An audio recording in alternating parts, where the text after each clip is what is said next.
Hello, आदाब। Straight line में आप सभी लोगों का स्वागत है। गवर्नमेंट मेडिकल कॉलेज में आज एक कोविड पॉजिटिव पेशेंट की मृत्यु हुई। मृत्यु के बाद गवर्नमेंट मेडिकल कॉलेज के प्रशासन ने जो किया वो दुखद ही नहीं बल्कि अफसोसनाक है।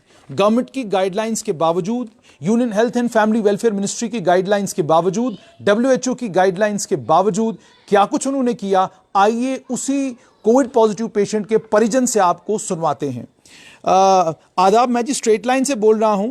आपसे ये जानना चाहूंगा, आप इस वक्त कहां पे हैं? मैं सर जोगी गेट खड़ा हूँ सर।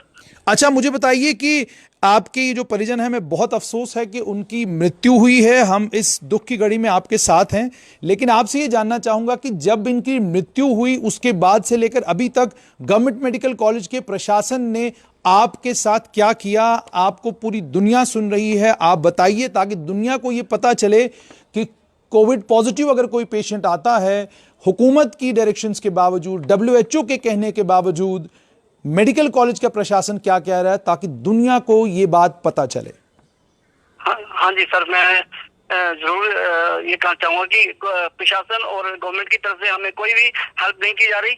हम सुबह 10 बजे से और अभी तक यहीं पे हैं हम, और हमें कोई हेल्प नहीं दी जा रही है उनकी बॉडी के लिए और हमारी हेल्प के लिए कोई भी सपोर्ट नहीं है। बल्कि हमें ये कहा जा रहा है कि आप अपनी ही गाड़ी का इंतजाम करिए, अपने ही पर्सन लाइए, आपको PPE किट दी जाएंगी, आप ही पहनेंगे, आप ही अपनी बॉडी, और आप ही, अभी मैं जोगी गेट में खड़ा हूँ और उनकी जो भी अंतिम संस्कार के लिए जो भी उनको चाहिए होता है प्रोग्राम, जैसे लकड़े वगैरह का जो पैसे जमा कराते हैं, वो करवाने आया हूँ।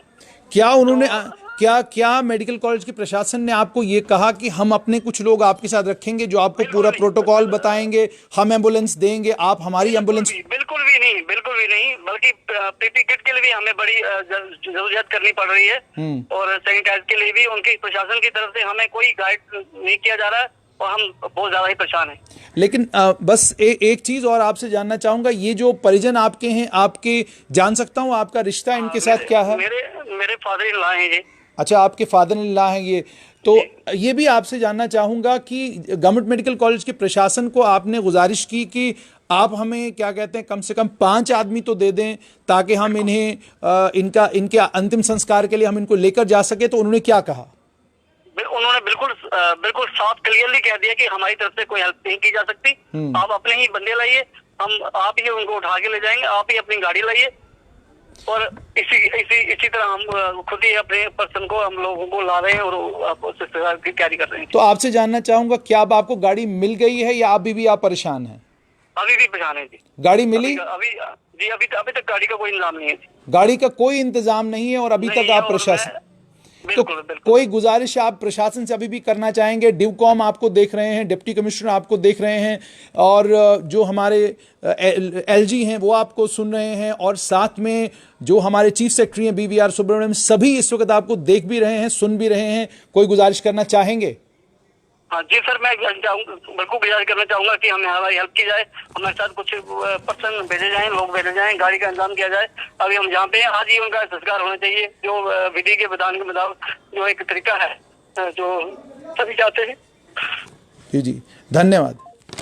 तो आपने सुन भी लिया और आपको पता भी चल गया होगा, ये हालत है गवर्नमेंट मेडिकल कॉलेज के प्रशासन की, ये हालत है उन लोगों की जिनके जिम्मे यह है कि कोविड पॉजिटिव पेशेंट अगर उसकी मृत्यु होती है, मृत्यु के बाद उसको अंतिम संस्कार, उसका जो है जो भी जिस भी तरीके का धार्मिक तरीके से जो भी बनता है वो अंतिम संस्कार करने की उनको पूरी इजाज़त है।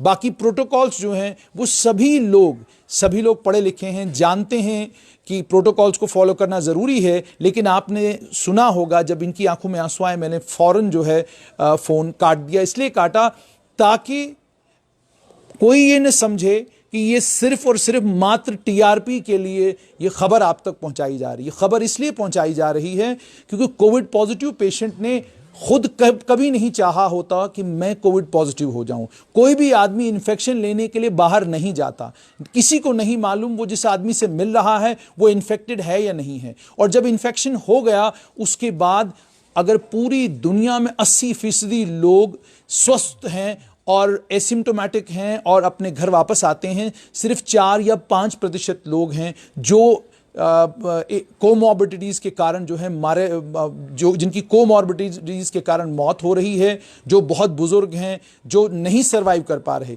कल मैंने एक खबर शेयर की, 113 साल की एक महिला स्पेन में घर वापस आई। हमने अपने यहाँ ये क्या तमाशा शुरू कर दिया है। ऐसे तो हम लोग सुबह से लेकर शाम तक बड़े दानी बनते हैं, सुबह से लेकर शाम तक हम अपनी अच्छे होने की, नेक होने की और भगवान के बहुत करीब होने की बहुत सारी बातें करते हैं, लेकिन हमें हो क्या गया है। मेडिकल प्रोटोकॉल्स हैं, ministry of health and family welfare साफ तौर पर ये बता रहा है, पूरी गाइडलाइन दी गई है और वो गाइडलाइन की किताब गवर्नमेंट मेडिकल कॉलेज के medical superintendent doctor Dara Singh के पास जरूर होगी, लेकिन वो शायद वो गाइडलाइन की किताब पढ़ना भूल गए हैं और शायद उन्हें यह लगना शुरू हो गया है कि वो सर्वे सर्वा हो गए हैं गवर्नमेंट मेडिकल कॉलेज के। उन्हें जरूरत नहीं है वो कोविड के प्रोटोकॉल्स को फॉलो करें, उन्हें जरूरत नहीं है कि कोविड पॉजिटिव पेशेंट की मौत के बाद वो एम्बुलेंस प्रोवाइड करें, क्योंकि ये मेडिकल कॉलेज के डॉक्टर्स को पता है, ये पैरामेडिक्स को पता है कि एक कोविड पॉजिटिव पेशेंट जब उसकी मौत होती है उसके बाद किस प्रोटोकॉल को फॉलो करना है। आपने कश्मीर से बहुत सारे चित्र देखे होंगे जहां जनाजों में 4000 5000 लोग होना बहुत ज़्यादा ज़रूरी है, वहां 5 लोग जनाजा पढ़ रहे हैं, उसमें से 3 या 4 लोग घर के हैं, लेकिन एक आदमी जो साथ होता है वो या तो मेडिकल कॉलेज का है, एम्बुलेंस का ड्राइवर है या कोई पैरामेडिक है, वो ज़रूर साथ है। और 5 लोग अगर घर के भी हैं, उन्हें कम से कम वहां का प्रशासन उनकी मदद कर रहा है, उनका साथ दे रहा है। मैं इसलिए ये जानता हूं क्योंकि कश्मीर में चलने वाली जो एम्बुलेंसेज हैं उनमें से कुछ एम्बुलेंस के ड्राइवरों के साथ मेरी फोन पे बातचीत हुई है। जब मैं उनसे ये सुनता हूं कि ये लड़ाई है, उस लड़ाई को हमें मिलकर लड़ना है, तो यकीन जानिए हौसला बढ़ता है कि उन ऑफिसरान से, उन काबिल डॉक्टरों से और उन काबिल मेडिकल सुपरिंटेंडेंटों से जो इस तरह का व्यवहार कोविड पॉजिटिव पेशेंट के परिजनों के साथ करते हैं, उनसे बेहतर, उनसे अच्छे लोग वो ड्राइवर हैं उन एम्बुलेंसेस के जो अपनी जान जोखिम में डालकर इन कोविड पॉजिटिव पेशेंट्स की डेड बॉडीज को उनके अंतिम संस्कार के लिए या उनको मदफून यानी दफन करने के लिए कब्रिस्तान तक पहुंचाते हैं। आपको और जानकारी दूं कि मेडिकल कॉलेज ने और क्या कुछ किया। जो जानकारी मुझ तक पहुंची है वो आप तक पहुंचना बहुत ज़्यादा ज़रूरी है। मेडिकल कॉलेज में 3 लोगों की मृत्यु होती है, एक उसमें से रियासी की हैं और एक और व्यक्ति हैं, और एक ये व्यक्ति हैं जिनकी मौत आज हुई है, जो जम्मू में एक और कोविड पॉजिटिव पेशेंट की मौत हुई है। इन तीनों को मिनी मॉर्चरी में रखा गया। 4 डिग्री सेल्सियस, ये मैं नहीं कह रहा, ये ministry of health and family welfare की बाज़ाब्ता गाइडलाइन है, और मैं अपनी टीम से गुजारिश करूंगा कि अगर वो गाइडलाइन सारी की सारी निकाल के मुझे दे दें, मैं आपको गाइडलाइन सुनाऊंगा भी। 4 डिग्री सेल्सियस टेम्परेचर होना चाहिए, उस टेम्परेचर में डेड बॉडी को रखा जाना चाहिए। इस डेड बॉडी को बाकी डेड बॉडी से अलग रखा जाना चाहिए। तीनों डेड बॉडीज को एक ही मॉर्चरी में रखा गया। क्या बाकी 2 डेड बॉडीज जो कोविड नेगेटिव आई और जिन्हें 1-1:30 बजे के बाद जो है फारिग कर दिया गया, क्या उनके परिजन डेड बॉडी लेने के लिए अंदर नहीं आए होंगे? एक सवाल तो ये है। दूसरा, जिन पैरामेडिक्स ने इनको हैंडल किया, क्या उन पैरामेडिक्स ने इस डेड बॉडी को मिनी मॉर्चरी तक पहुंचाते वक्त क्या इसके साथ लोग नहीं रहे होंगे? मेरे पास वो तमाम गाइडलाइंस आई हैं, और पढ़ लें, सुन लें। गवर्नमेंट मेडिकल कॉलेज के medical superintendent doctor Dara Singh, ये है कोविड-19 की guidelines on dead body management, Bharat सरकार, ministry of health and family welfare, director general of health services. और अब केंद्र शासित प्रदेश हो चुके हैं। केंद्र शासित प्रदेश में जो तमाशे आप प्रदेश में किया करते हैं, वो तमाशे केंद्र शासित प्रदेश में नहीं हो सकते। यहां ministry of health and family welfare की नजरें गड़ाए बैठी हुई है, गृह मंत्रालय नजरें गड़ाए बैठा हुआ है कि कौन गलती करेगा, कौन लोग हैं वो जो आज भी जो प्रोटोकॉल्स हैं उनको फॉलो नहीं कर रहे। सबसे इंपॉर्टेंट जो मैं डेड बॉडी को आइसोलेशन रूम से कैसे निकालना चाहिए, handling of dead body in mortuary. Mortuary staff handling COVID dead body should observe standard precautions. Dead body should be stored in cold chambers maintained at approximately 4 degrees Celsius. Dead body को 4 degree Celsius के cold chamber में रखना है। मेरी जानकारी के मुताबिक इन्हें मिनी मॉर्चरी में रखा गया। वहां ना तो एयर कंडीशनर है, ना ही वहां पर पानी की सप्लाई है। उसके अलावा सैंपल कल लिया गया, रिपोर्ट आज आई। सैंपल आज जाके पता चला उन्हें कि ये जो जिनकी मृत्यु हुई है अनफॉर्चुनेटली वो कोविड पॉजिटिव हैं, और उसके बाद हड़कंप मच गया मेडिकल कॉलेज में। हड़कंप क्या मचा मेडिकल कॉलेज में कि जनाब हम अब कुछ नहीं करेंगे, हाथ खड़े कर दिए गए कि अब आप अपना इंतजाम खुद कीजिए। यानी यूं लगता है जैसे गवर्नमेंट मेडिकल कॉलेज के मेडिकल सुपरिंटेंडेंट ये कह रहे हैं कि आपने गुनाह कर दिया कि आपके परिवार का परिजन जो है कोविड पॉजिटिव आ गया। जरा सोचिए क्या मानसिकता है। उसके बाद the mortuary must be kept clean, environmental surfaces, instruments and transport trolleys should be properly disinfected with 1% hypochlorite solution. After removing the dead body, the chamber door handles and floors should be cleaned with sodium hypochlorite 1% solution. Embalming of dead body should not be allowed. ऑटोप्सीज को लेकर भी हालांकि ये कहा गया है कि अगर किसी खास वजह से ऑटोप्सी करनी पड़ती है तो उसके लिए भी प्रोटोकॉल की पूरी बात करी गई है। अब ध्यान से सुनिएगा, कान खोल के सुनिएगा, गवर्नमेंट मेडिकल कॉलेज का प्रशासन, प्रिंसिपल गवर्नमेंट मेडिकल कॉलेज और वो तमाम लोग जो मेडिकल कॉलेज में इस वक्त मुझे देख रहे हैं। ट्रांसपोर्टेशन, ये मैं नहीं कह रहा, ये ministry of health and family welfare कह रही है। ध्यान से सुनिएगा। The body secured in a body bag, exterior of which is decontaminated, poses no additional risk to the staff transporting the dead body. एक मृतक की मृत्यु के बाद, हिंदी में इसलिए ताकि आपको ठीक से समझ आए, एक मृतक की मृत्यु के बाद एक्सटीरियर जो डिकंटेमिनेटेड बॉडी का है उससे किसी किस्म का कोई रिस्क स्टाफ को बॉडी ट्रांसपोर्ट करने में नहीं है। यानी ये बात बड़ी बार कही जा रही है कि जिस भी आदमी की कोविड पॉजिटिव होने के कारण मृत्यु होती है उससे इन्फेक्शन नहीं फैलता डॉक्टर साहब। The body thereafter can be handed over to the relatives, उसके बाद जिस्म को रिलेटिव्स के हवाले कर दिया जाए। Autopsy table to be transportation, the person handling the body may follow standard precaution, surgical mask होने चाहिए, ग्लव्स होने चाहिए। जरा सोचिए ये सब उम्मीदें और ये सब तवक्काएं किन से रखी जा रही हैं? इस बुजुर्ग के बच्चों से, इस बुजुर्ग के परिजनों से यह तवक्का रखी जा रही है कि ये वो प्रोटोकॉल फॉलो करें जो प्रोटोकॉल डॉक्टर्स फॉलो करते हैं, पैरामेडिक्स फॉलो करते हैं, जिस प्रोटोकॉल की जानकारी सिर्फ और सिर्फ मेडिकल एक्सपर्ट्स को होती है, एक आम आदमी को जानकारी कम होती है। उसके बाद the vehicle after the transfer of the body to cremation burial staff will be decontaminated with 1% sodium hypochlorite. जिस गाड़ी में आप बॉडी को ट्रांसफर करें उसे 1% सोडियम हाइपोक्लोराइट के साथ डीकंटेमिनेट किया जाना चाहिए। इसका मतलब हॉस्पिटल की एम्बुलेंस डेड बॉडी लेकर जाएगी, उसे क्रिमेशन ग्राउंड तक पहुंचाएगी, और जब डेड बॉडी क्रिमेशन ग्राउंड तक पहुंचती है उसके बाद जाकर जब गाड़ी वापस आती है उसको सोडियम हाइपोक्लोराइट सॉल्यूशन के साथ धोया जाएगा। क्या ये आम एम्बुलेंसेस के मामले में मुमकिन है? क्या ये कार, बस, गाड़ी के मामले में मुमकिन है? सोडियम हाइपोक्लोराइट पहले ढूंढना है, फिर उस सॉल्यूशन से गाड़ी को धोना है। क्या मेडिकल कॉलेज का प्रशासन ये कह रहा है कि आप जैसे मर्जी वैसे डेड बॉडी लेकर जाइए, हमें कोई लेना देना नहीं? क्या ये बिहेवियर होना चाहिए गवर्नमेंट मेडिकल कॉलेज के स्टाफ का? बड़ा दुखद है, बहुत अनफॉर्चुनेट है। उसके बाद क्रिमेटोरियम में ब्यूरियल ग्राउंड पे crematorium staff should be sensitised with covid does not pose additional risk.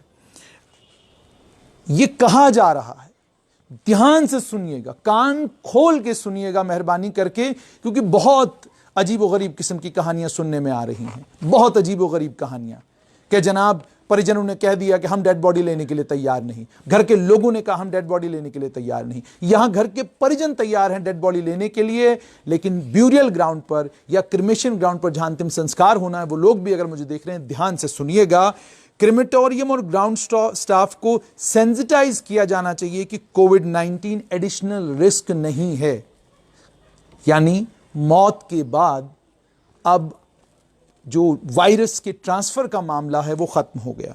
The staff will practice standard precautions of hand hygiene, use of mask and gloves. Mask का इस्तेमाल करना है, gloves आपने पहनने हैं, और हैंड हाइजीन यानी हाथ धोते रहना है। Viewing of the dead body by unzipping the face end of the body bag by the staff using standard precautions may be allowed for the relatives to see the body for one last time.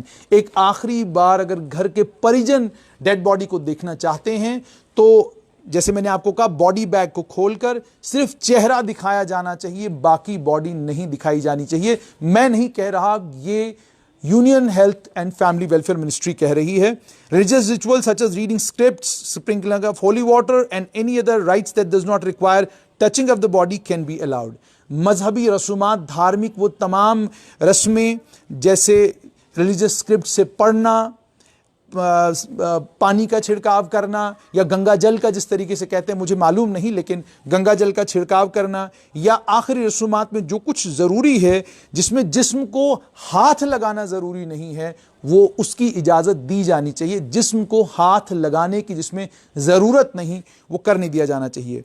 नहलाना, चूमना या एकदम से बहुत सारे लोग बहुत emotional होते हैं और जब अपने परिजन को देखते हैं कि वो जब गया था तो बिल्कुल स्वस्थ था और जब वापस आया है तो वो एक बॉडी बैग में है, बहुत इमोशनल होकर लोग एकदम से जो है गले लगने के लिए आते हैं। उस चीज़ की भी इजाज़त जो है वो कोविड-19 के पेशेंट्स को लेकर नहीं है।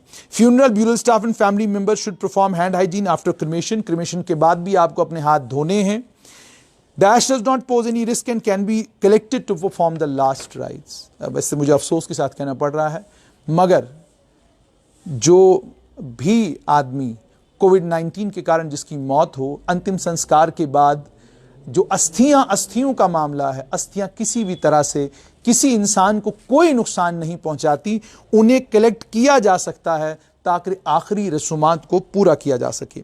Large gathering in the crematorium burial ground should be avoided as a social distancing measure as it is possible that close family contacts may be symptomatic और शेडिंग द वायरस। बिल्कुल, फैमिली मेंबर्स जो हैं वो symptomatic हो सकते हैं, उन्हें कोविड-19 का इन्फेक्शन हो सकता है, तो उसको ध्यान में रखते हुए सोशल डिस्टेंसिंग के कानून का खास ख्याल रखा जाना चाहिए। और ज़्यादा लोगों की वैसे भी अनुमति नहीं होती, 4 से 5 लोग, 6 लोग जो हैं वो ब्यूरल क्रिमेशन के लिए, अंतिम संस्कार के लिए काफ़ी होते हैं। ये प्रोटोकॉल है और इसके अलावा भी बहुत सारी और चीज़ें प्रोटोकॉल में हैं, लेकिन हर जगह एक ही चीज़ बताई जा रही है कि कहीं पे भी ये नहीं लिखा हुआ कि आप अपनी जिम्मेदारी उसी वक्त आपकी ख़त्म हो जाती है जब एक इंसान की मौत होती है। तो ये आज गवर्नमेंट मेडिकल कॉलेज की इस वक्त जब मैं आपसे बात कर रहा हूं, ये गवर्नमेंट मेडिकल कॉलेज की में हो रहा है इस टाइम। अभी तक कोविड पॉजिटिव डिक्लेयर होने के बाद वो डेड बॉडी, सुबह उनकी मृत्यु हुई है और मृत्यु के बाद से लेकर अभी तक शाम होने को आई है, अभी भी उनके परिजनों को उनका अंतिम संस्कार करने का मौका नहीं मिल रहा है।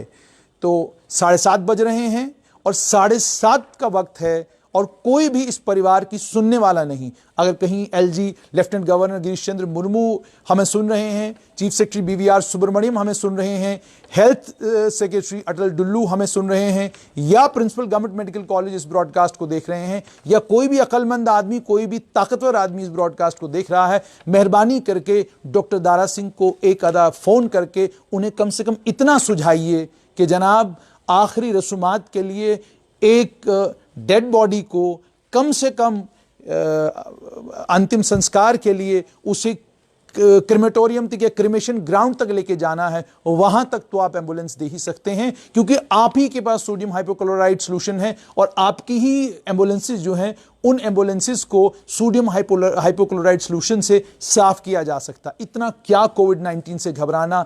कोरोना वॉरियर कहकर फौज ने डॉक्टरों के ऊपर से फूल बरसाए, तालियां आपके लिए बजी, थालियां आपके लिए बजी, पूरा देश आपके साथ खड़ा है। उसके बाद अगर कोरोना वॉरियर्स होने के बावजूद इतनी घबराहट और इतना डर डॉक्टरों के अंदर होगा, सोचिए आम आदमी बेचारा क्या करेगा। उम्मीद और तवक्का यही, गवर्नमेंट मेडिकल कॉलेज का प्रशासन जागेगा और जागते ही गवर्नमेंट मेडिकल कॉलेज का प्रशासन ये करेगा कि इस बुजुर्ग को अपनी आखिरी उस बुजुर्ग का जो आखिरी सफर है, कम से कम वो आखिरी सफर इस बुजुर्ग का आसान हो। कोविड-19 का इन्फेक्शन मैं या आप कहीं से लाते नहीं, ये हमारी और आपकी कहीं पे चले गए, आप किसी हॉस्पिटल में चले गए, इलाज के लिए गए, किसी भी चीज़ के लिए गए, इन्फेक्शन हो गया, इसमें किसी का कोई कसूर नहीं है। मेहरबानी। और एक और चीज़, बहुत सारी जगहों से ये सुनने में आ रहा है कि जो कोविड-19 के पॉजिटिव पेशेंट्स रिकवर होकर घर जा रहे हैं, उनके घर लोग आना जाना जो है बंद कर गए हैं। ये क्या है भाई? आप प्रोटोकॉल तो पढ़िए, WHO को तो सुनिए, health and family welfare ministry को तो सुनिए। ऑस्ट्रेसाइज करना, नर्सेज, डॉक्टर्स अपने घर जा रहे हैं और लोग कहते हैं उनके घर मत जाना है, डॉक्टर साहब जो हैं मेडिकल कॉलेज में लगे हुए हैं। क्या हो गया आपको? कोविड-19 ये एक जंग है, इस जंग में प्रोटोकॉल्स डिफाइंड हैं। कोविड-19 से जो रिकवर हो गया वो किसी भी तरीके से आप उससे दूरी बनाए रखें, ये कोई अक्लमंदी नहीं है। प्रोटोकॉल्स फॉलो कीजिए और प्रोटोकॉल्स फॉलो करने के साथ साथ में इस चीज़ को इंश्योर कीजिए कि इस तरह के इंसिडेंट्स जो मेडिकल कॉलेजेस में हो रहे हैं ये रिपीट ना हो।